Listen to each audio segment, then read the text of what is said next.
শবে মেরাজের আমল বলতে কোনো কিছু আছে কিনা, এটা একটা বড় প্রশ্ন। আপনার ঈমান এবং আমলের ফলন যদি ভালো হতে হয় তাহলে বিদআত এবং মনগড়া আমল এগুলো থেকে নিজেকে সরাতে হবে। কোন মাসে হয়েছে, কোন তারিখে হয়েছে, সেটা নিয়ে ইতিহাসবিদদের মধ্যে মত পার্থক্য আছে।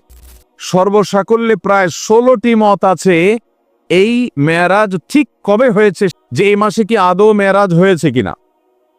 এ বিষয়ে ঐতিহাসিক এবং হাদিস বিশারদ, হাদিস বিশ্লেষক ওলামা একরামের প্রায় 16টির মতো মত আছে। কতটি মত আছে? 16টি মত। অনেক ইমাম বলেছেন নবী করিম সাল্লাল্লাহু আলাইহি সাল্লামের মেরাজ হয়েছে রজব মাসে।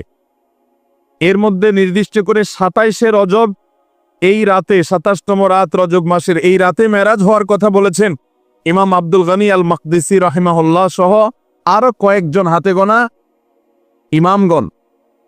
আর এর বাইরে অনেক বড় বড় ইমাম, অনেক বড় বড় মুহাদ্দিস এবং ইতিহাসবিদগণ তাদের মত অনুযায়ী নবী সাল্লাল্লাহু আলাইহি সাল্লামের মেরাজ হয়েছে অনেকের মতে রমজান মাসে, অনেকের মতে রবিউল আউয়াল মাসে, অনেকের মতে শাওয়াল মাসে। এক একজন এক এক মত দিয়েছেন এবং সেটি নবী সাল্লাল্লাহু আলাইহি সাল্লামের হিজরতের 1 বছর আগে হয়েছে, এই মতটি বেশিরভাগ মুহাদ্দিস এবং ওলামাদের মত। আবার অনেকে হিজরতের 4-5 বছর আগে হওয়ার মত দিয়েছেন। সর্বসাকল্যে প্রায় 16টি মত আছে এই মেরাজ ঠিক কবে হয়েছে সে বিষয়টি নিয়ে। তাহলে এখান থেকে বোঝা গেল রজবের 27 তারিখটি নবী করিম সাল্লাল্লাহু আলাইহি সাল্লামের মেরাজের রাত।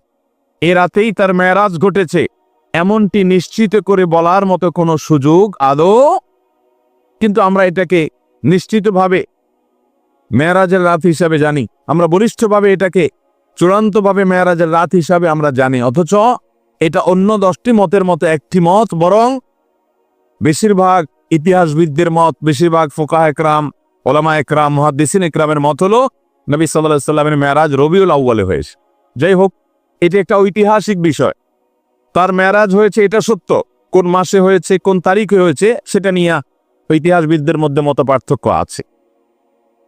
একজন ইমানদার হিসাবে কখন তার মেরাজ হয়েছে এই বিষয়টি আমাদের কাছে এতটা গুরুত্বপূর্ণ নয় যতটা গুরুত্বপূর্ণ নবী করিম সাল্লাল্লাহু আলাইহি সাল্লামের মেরাজে তিনি কি দেখেছেন, কেন তার মেরাজ হয়েছে, সেখান থেকে তার নিয়ে আসা শিক্ষাগুলো কি, সেখানে কি কি ঘটনা ঘটেছে, সেখান থেকে আমাদের নেয়ার বিষয় কি আছে, এটা হলো ইমানদার হিসেবে আমাদের জন্য গুরুত্বপূর্ণ। নবী সাল্লাল্লাহু আলাইহি সাল্লামের মেরাজের তারিখ, ক্ষণ, সন এটা যদি এত গুরুত্বপূর্ণ হতো তাহলে বুখারীতে, মুসলিমে, তিরমিজিতে, আবু দাউদে, নাসাইতে বিভিন্ন হাদিসের কিতাবে নবী সাল্লাল্লাহু আলাইহি সাল্লামের মেরাজের তারিখ, তার সন এগুলো খুব গুরুত্বের সাথে উল্লেখ করা হতো।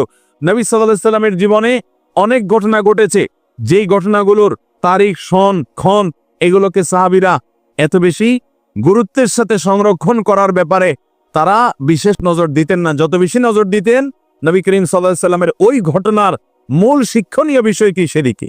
এই মাসে মেরাজের ঘটনা সংঘটিত হোক বা অন্য মাসে সংঘটিত হোক, ইতিহাস যেটাই থাকুক, ঘটিত হয়েছে এটাই, সংঘটিত হয়েছে এটাই বড় কথা। তারপরও এই মাসের বিশেষ করণীয় আছে, বেশিরভাগ মুসলমানরা আমরা জানি না। এই মাসটা সম্মানিত 4 মাসের একটি মাস। আল্লাহ রাব্বুল আলামিন এই মাসকে সম্মান দিয়েছেন। সম্মানিত 4 মাসের বাকি 3 মাস কোনটা? বাকি 3টা ধারাবাহিক মাস, সালাসুন মুতাওয়ালিয়াত, 3টা ধারাবাহিক মাস। তার প্রথমটি হলো শাওয়াল, এরপরটা হলো জিলকদ, প্রথমটি হলো জিলকদ, এরপরটা হলো জিলহজ, এরপরটা হলো মুহররম। জিলকদ, জিলহজ, মুহররম 3টা ধারাবাহিক মাস। আর রজব ও মুদর আল্লাযী বাইনা জুমাদা ওয়া শাবান, আর রজব মাস যেটা এখন আমরা পার করছি, বাংলাদেশের বেশিরভাগ মুসলমানরা রজব মাস 2, 4, 5 দিন, 10 দিন, 20 দিন, এমনকি গোটা মাস শেষ হয়ে যায়, জানেও না যে আগের মাস জুমাদা সানিয়া মাসের সাথে এই মাসের একটা পার্থক্য আছে। আগের মাসটা সাধারণ জেনারেল মাস, কিন্তু এটা সম্মানিত মাস। কোরআন যাকে বিশেষ মর্যাদাপূর্ণ মাস ঘোষণা করে দিয়েছে, আমরা অনেকে জানিও না রজব মাস কখন আসে, কখন যায়, এই মাসের কি মর্যাদা আছে আমরা জানি না। আল্লাহ তাআলা কোরআনে কারীমে সূরা তাওবায় বলেছেন, এই মাস যখন শুরু হয় ফালা তাজলিমু ফিহিন্না আনফুসাকুম, অন্য সময় পাপাচার তো করা যাবেই না। সম্মানিত মাসের সম্মান রক্ষার্থে যে কোনো পাপ, অপরাধের কাজ, গুনাহের কাজ থেকে বাঁচার জন্য একটু বিশেষভাবে চেষ্টা করতে হবে। এই রজব মাসে যে কোনো পাপ করতে গিয়ে যদি আপনার বুক একবারও আপনার ভেতর থেকে যদি আপনাকে বাধা দেয়, তাহলে বুঝতে হবে আপনি এই মাসের সম্মান অন্তত জেনেছেন, অনুধাবন করেছেন। এই ধারণাই আমাদের সমাজ থেকে বিলুপ্ত হয়ে গেছে। আল্লাহ তাআলা আমাদেরকে সম্মানিত মাসের সম্মান রক্ষা করার তৌফিক দান করুন। ভাইরা আমার, এর বাইরে সম্মানিত মাসে যুদ্ধ বিগ্রহ করাকে আল্লাহ তাআলা নিষেধ করে দিয়েছেন। আমরা ঝগড়াঝাটি থেকে বেঁচে থাকার চেষ্টা করব। এছাড়া এই মাসের অন্যান্য রুটিন যে 5 ওয়াক্ত নামাজ ইত্যাদি আছে, অন্য সময়ের চাইতে এই মাসের বিশেষ গুরুত্বের সাথে করবে। এর বাইরে শবে মেরাজের আমল বলতে কোনো কিছু আছে কিনা, এটা একটা বড় প্রশ্ন। আমরা যখনই রজব মাস শুরু হয় তখনই আমরা জিজ্ঞাসা করতে থাকি আলেমদের কাছ থেকে যে শবে মেরাজের নামাজ কিভাবে পড়ব, এই শবে মেরাজের আমলটা কি। শবে মেরাজ উপলক্ষে সারা রাত জেগে ইবাদত করা এবং শবে মেরাজ উপলক্ষে 26তম দিন পার হয়ে 27তম রাত যখন শুরু হয় তখন সাহারি খেয়ে 27 রজবে রোজা রাখা, এটা আমাদের সমাজে বহুল প্রচলিত। অথচ ভাইরা আমার, যেটা আমরা শুরুতে বলেছি, রজব মাসের 27 তারিখে নবী সাল্লাল্লাহু আলাইহি ওয়াসাল্লামের মেরাজ হয়েছে এমনটি নিশ্চিত কোনো বিষয় নয়। নবীজির মেরাজ হয়েছে সেটা মহাসত্য, সেটা চরম সত্য। সেটা কি রজবে হয়েছে, না জুমাদাল, নাকি সে রবিউল আউয়ালে হয়েছে, নাকি রমাদানে হয়েছে, নাকি শাওয়ালে হয়েছে, 15-16টি মত আছে ইতিহাসবিদদের। যদি ধরেও নেই আমরা রজবের এই 27 তারিখই হয়েছে, যেমন কোন কোন ইমামগণ বলেছেন, সে আলোকে যদি আমরা ধরেও নেই, তারপর আমরা বলবো নবী সাল্লাল্লাহু আলাইহি ওয়াসাল্লামের মেরাজ হয়েছে হিজরতের আগে। এরপর নবী সাল্লাল্লাহু আলাইহি ওয়াসাল্লাম প্রায় 11 বছর বেঁচে ছিলেন।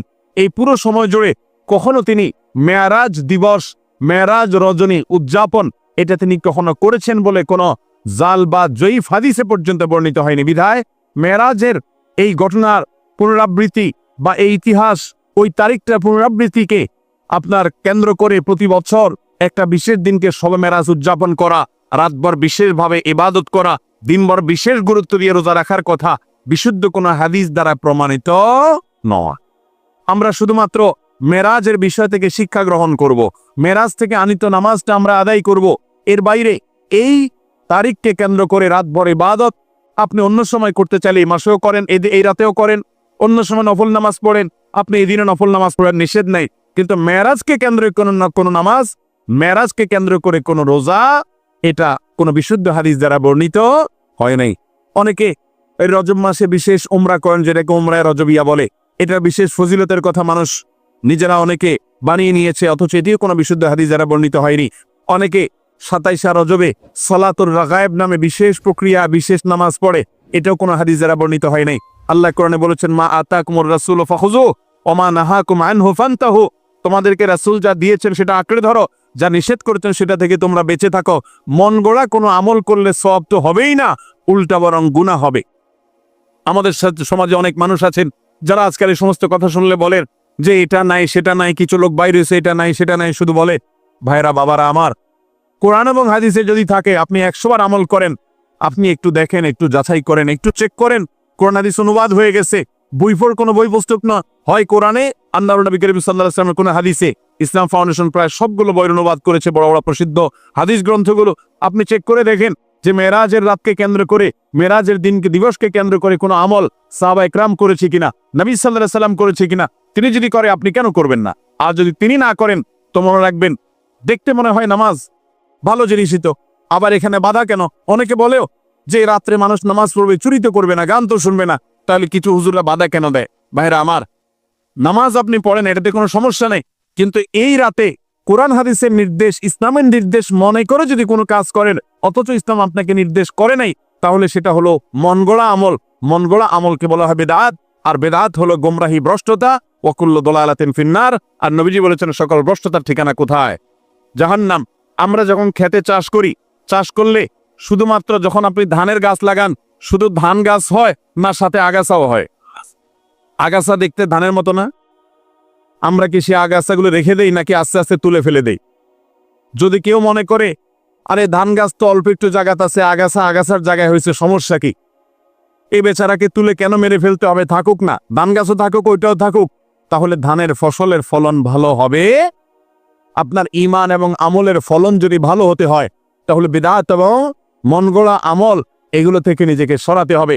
আপনি এমনি নিজে থেকে নফল আমল করেন, সেটা ভিন্ন কথা, কিন্তু বিশেষ কোনো দিবসে কোরআন হাদিসে আছে বা ইসলামের নির্দেশ মনে করে, বিশেষ ফজিলত মনে করে যখন করবেন, তখন সেটা বিদআতে পর্যবসিত হবে। অতএব মেরাজ এটাকে উদযাপন নয়, আসুন মেরাজকে উপলব্ধি করার চেষ্টা করি।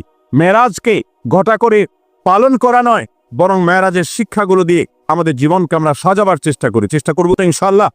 আল্লাহ রাব্বুল আলামিন আমাদের সবাইকে মেরাজের এই গুরুত্ব বুঝার তৌফিক দান করুন। এই মেরাজের অন্যতম বড় শিক্ষা হলো আমাদের প্রিয় নবী সাল্লাল্লাহু আলাইহি সাল্লামের মর্যাদা কত বেশি। এই মেরাজ থেকে আমরা উপলব্ধি করার সুযোগ পাই, কারণ তিনি তার হাবিবকে ডেকে নিয়ে গেছেন এবং অন্য নবীদের সাথে সাক্ষাৎ করিয়েছেন, নবী এবং রাসূলদের ইমামতি করিয়েছেন। এতগুলো বিষয় দিয়ে আল্লাহ তাআলা প্রমাণ করেছেন তার হাবিবের মর্যাদা কত বেশি।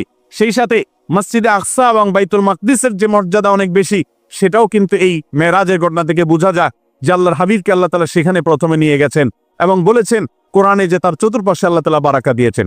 অতএব আমরা মেরাজের এই সকল শিক্ষাগুলো আমরা অর্জন করার চেষ্টা করব তো ইনশাআল্লাহ। এই শিক্ষাগুলো ধারণ করব তো আমরা ইনশাআল্লাহ। আল্লাহ আমাদেরকে তৌফিক দান করুন। মোহতারাম হাজরিন, মসজিদে আকসায় যদি কেউ 1 রাকাত সালাত আদায় করে, বিভিন্ন রকম বর্ণনা আছে, কোন বর্ণনা আছে আল্লাহ রাব্বুল আলামিন তাকে 500 রাকাত নামাজের সওয়াব দান করবেন। বহু নবী রাসূলগণ যে মসজিদের ইমাম ছিলেন, মুয়াজ্জিন ছিলেন, মুক্তাদি